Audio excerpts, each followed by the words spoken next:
Namaskar. Welcome to this session. We are considering the Pranayam Sutra in Patanjali's Ashtanga Yoga. And we came to a point where we can distinguish between Shvasayam and Pranayam. Today Shvasayam itself has become Pranayam. But in classical approach, there is no such confusion. The Shvasayam is a component in Pranayam and very fundamental basic component, because Shvasa, breathing, is the vehicle of Prana. And therefore, there is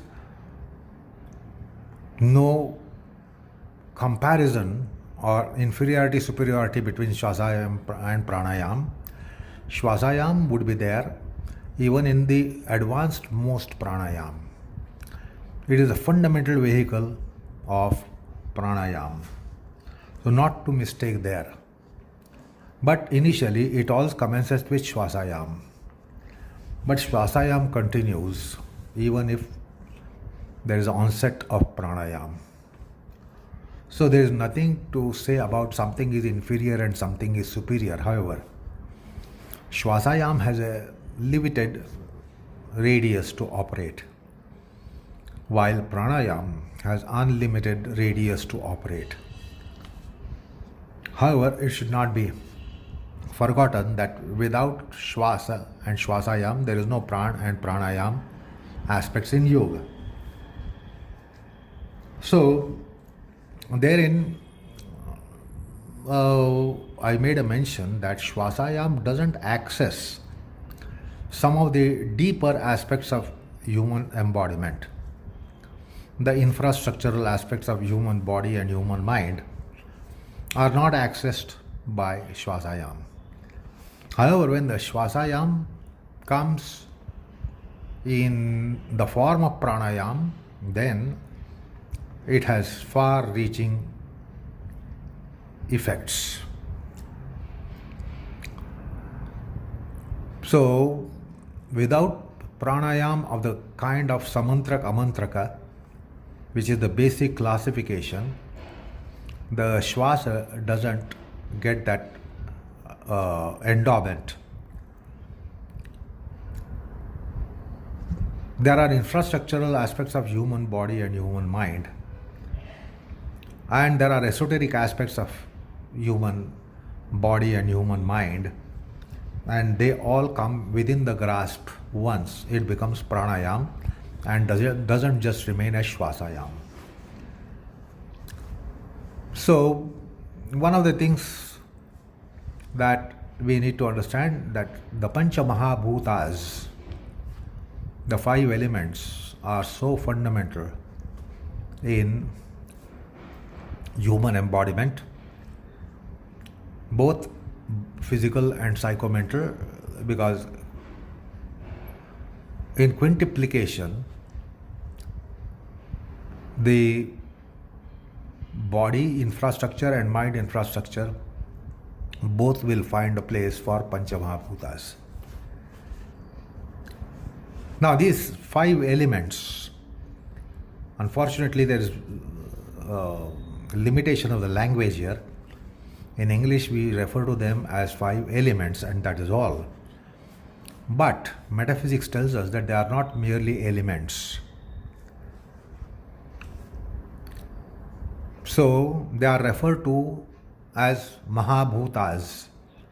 They are referred to as Panchatatvas. And they are also referred to as Panchadevatas. So, on mundane and worldly plane, there are Panchamahabhutas. Mahabhuta means great ghosts. So, in our worldly life, these elements work as ghosts in our mundane and worldly life. And metaphysics and the mysticism beautifully describes as to why they are Mahabhutas. They are ghosts. You cannot see them, but they play havoc. You cannot see them, but they constitute everything. Invisible forces, but they subsume and permeate entire phenomenal creation, either maledictory or benedictory, malicious or beneficial. So, on worldly plane, they are referred to as Panchamahabhutas, and most of us are familiar with the fact that this body is Panchamahabhutika. It is Panchabhutika. It is Bhautika. The body is Bhautika, Panchabhutika, and Panchamahabhutika. That is all we know about Panchamahabhutas in our embodiment, if we are little bit familiar with metaphysics and philosophy. But in philosophy and metaphysics, they become Panchatattvas. They become 5 principles. So the same 5 elements can become 5 principles. So metaphysics goes on deciphering them as principles. Prithvi Tattva, Ap Tattva, Teja Tattva, Vayu Tattva, Akasha Tattva. While on worldly plane and in common man's parlance, it is Prithvi Mahabhuta, Vayu Mahabhuta, Tej Mahabhuta, Vayu Mahabhuta, and Akash Mahabhuta. But metaphysics and philosophy describes them and delineates on them as Panchatattvas. They are principles. So we have to figure out what's the difference between the same 5 as elements and same 5 as principles. Why the same 5 are called elements and why the same 5 are called principles. And in vernacular, the elements are also called Mahabhuta, great ghosts. So they are great ghosts, they are great elements, they are great principles. So we will have to decipher as to why the same 5 have been categorized as Mahabhuta, Tattva, and Devatas. So the 5 principles, same 5 principles for a proficient yogi, devout yogi, who has reached the pinnacle point in Jnana Yoga, Karma Yoga, Dhyana Yoga, Bhakti Yoga. For such yogi, they are Devatas. That means deities. They are deities. So, it will be interesting to sometimes discuss this aspect, if not today, now here, because we are trying to understand Pranayam. But in the metaphysics and mysticism, we will have to sometimes delineate on this aspect. The same 5 are ghosts, the same 5 are tattvas, that is principles, the same 5 are devatas. So in pranayam, the 5 so-called elements are now panchadevatas. They are worth worshipping, they are worth idealizing, and not just worth blaming. Because in the theoretical philosophy, one tends to blame the Panchatattvas, look down upon, deprecate the Panchatattvas, saying that they are after all Mahabhutas, after all they are elements. But yogi, with his realizations of realities, worships 5 elements as Panchadevatas. So the same 5 become Devatas, that means gracing forces, They are gracing forces for a yogi, and they are troubleshooters for those who are parched in mundanity. They create only problems, and therefore we treat them as aliens, and theoretical neo-philosophers treat five elements as aliens, while the sages and seers of the lore consider them as devatas, celestial forces. So, I referred to Dattatreya during the end part of the last session, that Dattatreya, an avatar of Sri Mahavishnu, as described in Srimad Mahabhagavatam or Srimad Bhagavata Puranam, he had 24 gurus, and in 24 gurus, 5 of them were these 5 devatas: Prithvi Devata, Ap Devata, Tej Devata, Vayu Devata, Akash Devata. So we can understand there are something that should be idealized rather than blame them, curse them, treat them as aliens. So in Pranayam there are Pancha-bhuta paradigm, Pancha-tattva paradigm, Pancha-devata paradigm. So there are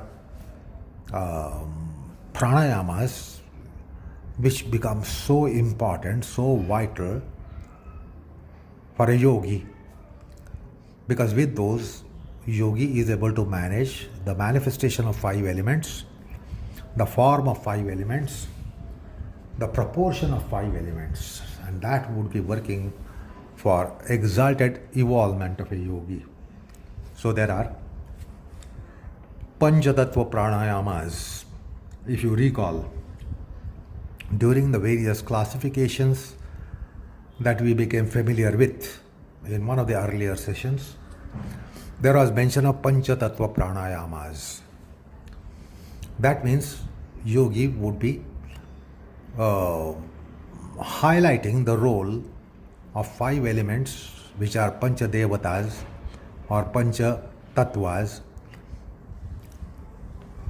for reformation in body-mind matters, in body-mind organs.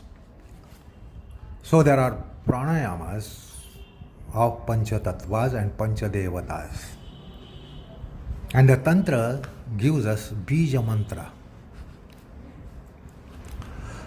Because they are Devatas, they are to be worshipped. If they are to be worshipped, there must be mantras. And there are even suktas available in Vedic Samhitas. There are suktas for Prithvi, Aptej, Vayu, Akash. And they are idealized. They are praised and they are worshipped. And for a yogi, there are Bija mantras of 5 tattvas, 5 devatas. They are respectively Lam for Prithvi, Tattva and Devata, Vam for Ap Tattva and Devata, Ram for Agni Tattva and Devata, Yam for Vayu Tattva and Vayu Devata, and Ham, Akasha Tattva and Akash Devata, called as Dik Devata in Vedic pantheon. So they are divine forces, celestial forces, godly forces, and that is why Dattatreya adored them and accepted them as guru. So one of the 5 of the 24 gurus that Dattatreya opted for, the 5 were the 5 devatas, 5 tattvas, 5 principles, 5 elements.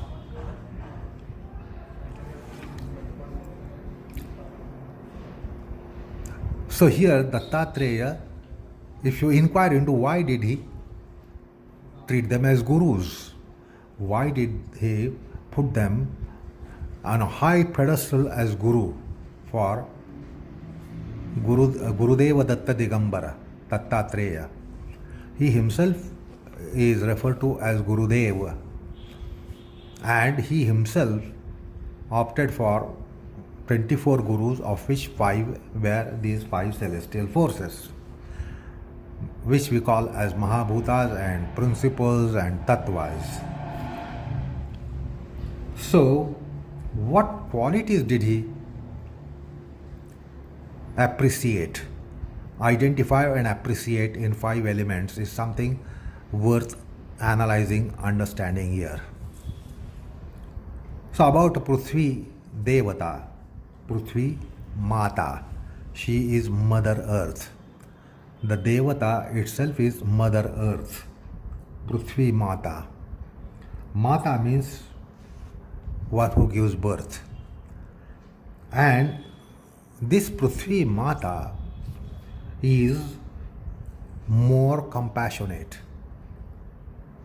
more magnanimous, more pardoning than biological mother. One knows the love of mother for the child, and there can be no argument in any community about the love of mother for the baby, for the child of hers. But Prithvi Mata, the Mother Earth, is far more superior in qualities of that particular kind of love called Vatsalya Bhava. The mother's love to her child is called Vatsalyam. So Sanskrit has special words for various forms of love, while in English and other language we have just one word called love. So the mother's love for her offspring is called Vatsalya Bhava. And then she is extremely Mayalu, Dayalu, Kanvalu. These are mother's qualities. Profound Maya, a love with profound attachment. Dayalu, that is Daya. Daya means compassion and pardoning nature. One will not be able to assess how much mother can pardon her own child. But Mother Earth is way ahead of biological mother in respect of motherly affection, motherly love. Because sometimes mother can abandon the child. But Mother Earth will never abandon. Will you come across anyone where the earth prevents someone from standing on her, walking on her? She doesn't prevent anyone.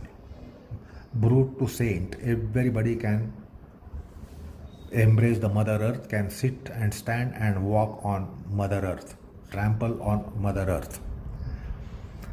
So she treats equally to everyone, whether it is a brute or saint. So there are no sanctions imposed by Mother Earth that such persons should not step on me, touch me, walk on me, sleep on me, sit on me. There are no sanctions. So she doesn't abandon any child, howsoever it might be, brute, whether saint or brute, she is equal to them. So that is her magnanimity, audaryam. So Dattatreya identified her audaryam, Prithvi Mata, Prithvi Devata. So also her magnanimity can be admeasured with the fact that we try to plant few unsightly seeds, bitter seeds, untasty seeds and bitter seeds, and we do the plantation. But it helps us harvest gold worth crop. So in agriculture, there are plantations. What do you plant? Black, brown, dark brown, light brown, dark black, light black, and such kinds of seeds, and which are bitter in taste, tasteless or bitter. And when you sow the seeds, you harvest golden crop valuable than gold. That is what it gives in return. So we have given these bitter seeds into her belly, and then what we get from the agricultural field or any land where there is vegetation, we get valuable output. So try to understand the input and output, the worth and value of input and output. Then you will understand the magnanimity of the Mother Earth.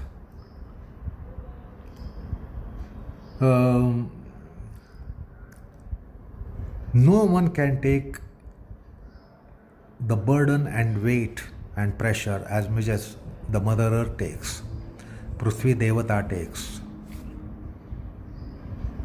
So try to imagine how much weight she is taking, how much pressure she is taking, how much load she is taking without a grudge. So nobody can carry so much of weight and pressure and load. It is only the celestial deity called Bhumata, Bhudevata. No one has the tolerance as much as the earth has. No one has the magnanimity as much as the earth has. No one has the constancy as much as the earth has, Mother Earth has, and the Devata, Prithvi Devata has. And therefore there are many upasya gunas, many qualities which are worth worshipping. And therefore yogis worship Prithvi Devata. And that is why there is Prithvi Pranayam.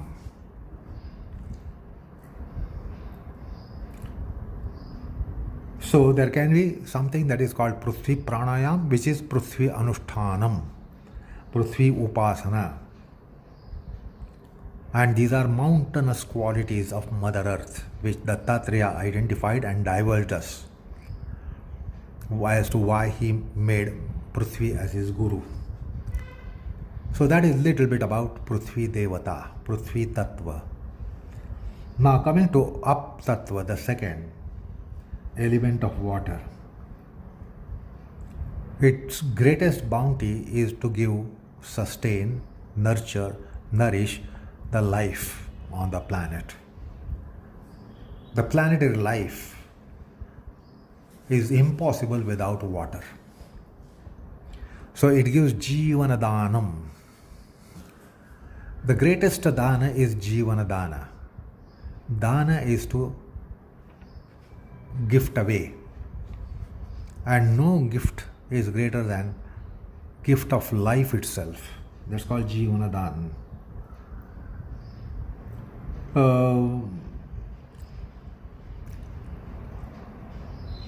That is one of the reasons why Dattatreya hailed Ap Tattva.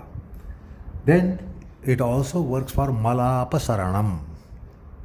If you want to clean something, see how much water is useful, how much water is indispensable.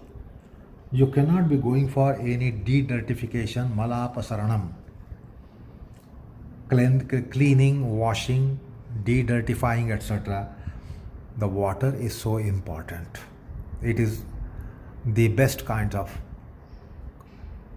cleansing substance. It is life-giving substance. It is also cleaning, cleansing substance. It also gives soothe and coolness. Nothing is as tender and soft as water.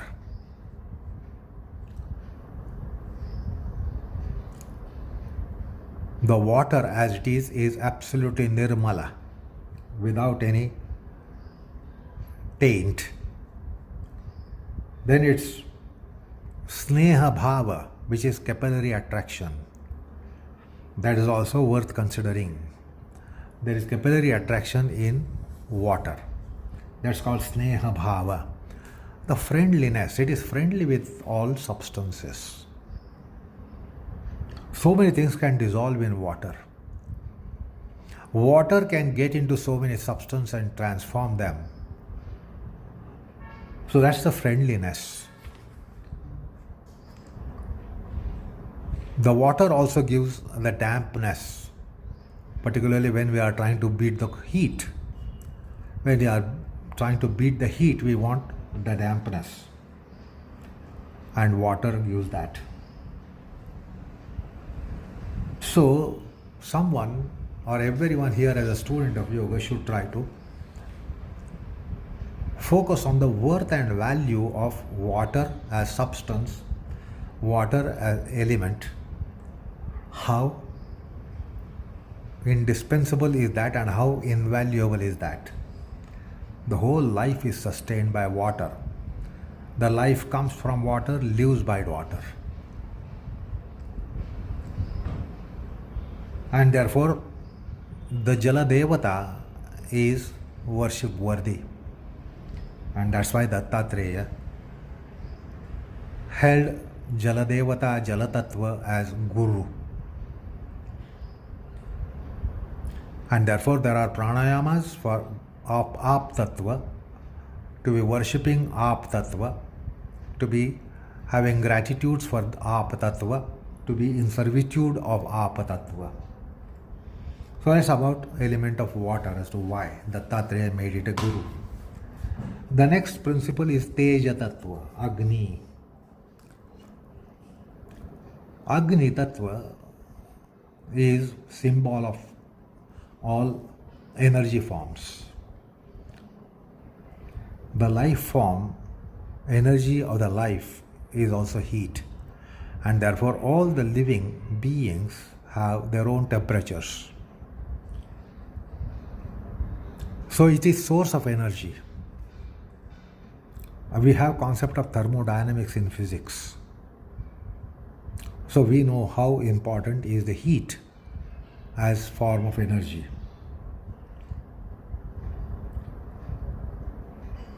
The heat or the fire is also purifier. Like water is purifier in one sense, in one form, the fire is also purifier in another form.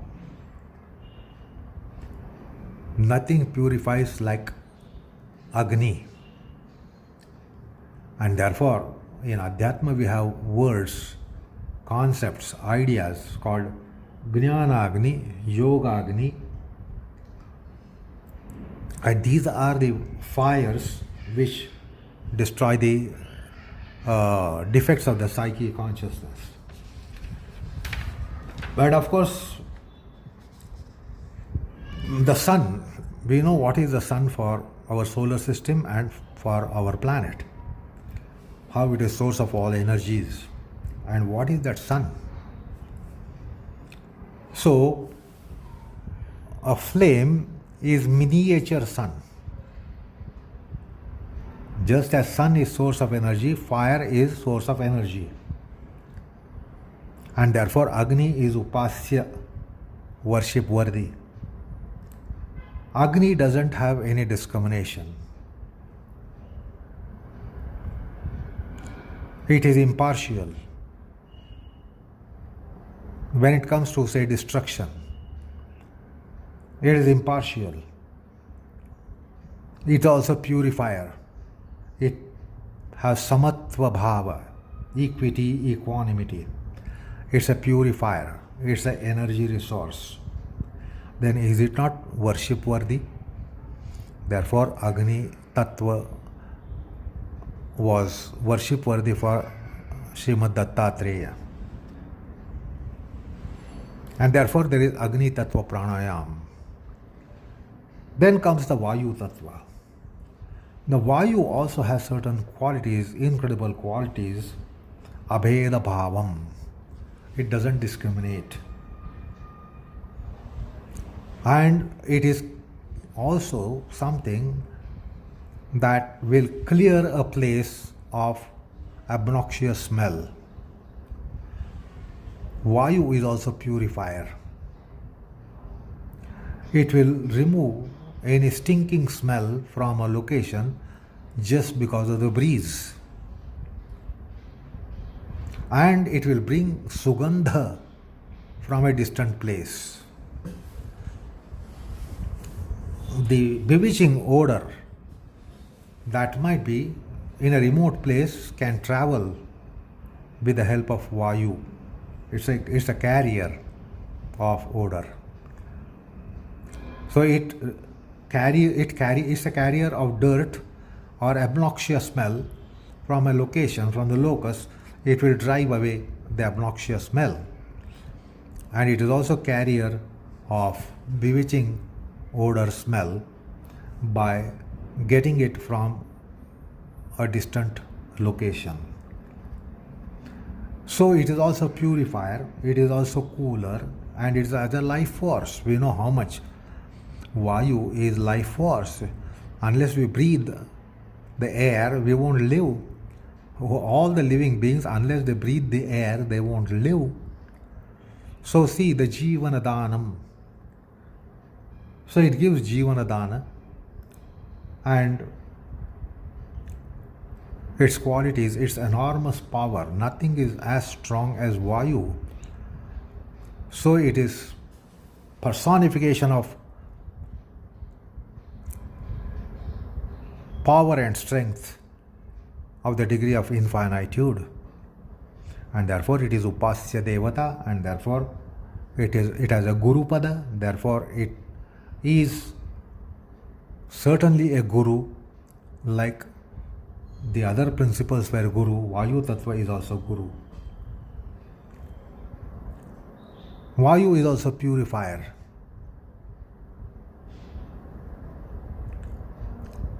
So it drives away Durvichara and brings in Suvichara. So it carries Suvichara. The Vayu carries it. And also Durvichara is driven away.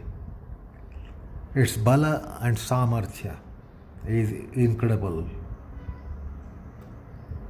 It also gives Shitalata, coolness, pleasantness, Allada. It also gives delight. Get onto the hilltop and tower top. You will know how the breeze is relishable thing, extremely relishable, and it is relished on hilltop and tower top. And therefore, it has Guru Pada. And therefore, there is Vayu Pranayam, to be in servitude of it and to be worshipping it. Then comes the Akasha Tattva, the fifth. It is Sarva Vyapi. It is inherently in all manifestations. Akasha Tattva is there in all the other four elements because they are engendered from Akash. Akashad Vayor, Vayor Agne, Agne Adhyam Prithvi. So these are 5 generations. These are not 5 elements. These are 5 generations of elements. From Akasha comes Vayu, from Vayu comes Tej, from Tej comes Up, and from Up comes Prithvi. So these are 5 generations. And Akasha is inherently there in all the other 4. It is in everything, but it is not in anything. That is the quality of Akasha. It is untouched. It is there in everything. No part of this universe is spaceless. You can have vacuum for air. Something can be keeping at bay matters, all kinds of matters. We know solid matter, gaseous matter, liquid matters. So something can be free from matters, but nothing can be free from Akasha matter. Akash too is matter. So there is no space cavity, space vacuum. There is no space vacuum. You cannot drive away space from anywhere. If you try to drive for accommodating something, it will get into it. It is already there in it. So, although it is everywhere, it is touched by nothing. This is the great thing of Akasha. Akasha is untouched. Although everything is touching it, and it is touching everything, it is untouched.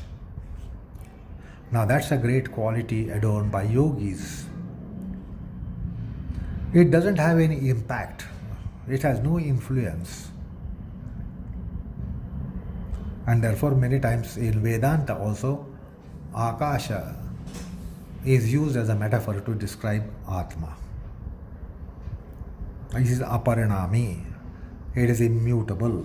It is all pervasive. It is ever existing. There is no condition, no case that it is not existent.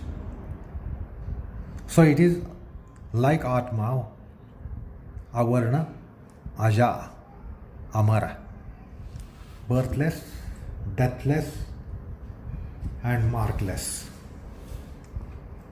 It is indivisible. You cannot divide space. Like Atma cannot be divided. It is boundless, infinite. It doesn't depend on anything, but everything depends on it. Everything is constantly dependent on it. Everything takes recourse into Akasha. Akasha doesn't take recourse anywhere. So it is close to Atma Tattva, and therefore Akasha Tattva is also a praiseworthy principle. As a matter of fact, Devata, and therefore Dattatreya considered this as the fifth Guru. So the point is, the 5 Tattvas are 5 Devatas and they are worship worthy, and there are processes to worship these 5 elements through Pranayam. And that is why there are bija mantras for each of the tattvas, and therefore you can take recourse to Panchatattva Pranayam. It will do the reformation at very infrastructure of body matter and mind matter. The reformation of the body organs and mind organs. So Dattatreya had enormous gratitude for five elements, and Dattatreya showed us how they are worship worthy. So that is what I wanted to convey today in today's session about 5 elements as Panchadevatas and how pranayamas come there. Now we are going to discuss another incidental factor about 5 elements. Since our manifestation is elemental, we need to consider this. We are of 5 elements and we need to consume 5 elements to sustain us. Not only that we are made up of 5 elements, we have to consume 5 elements. Now let us try to cast some light on this aspect.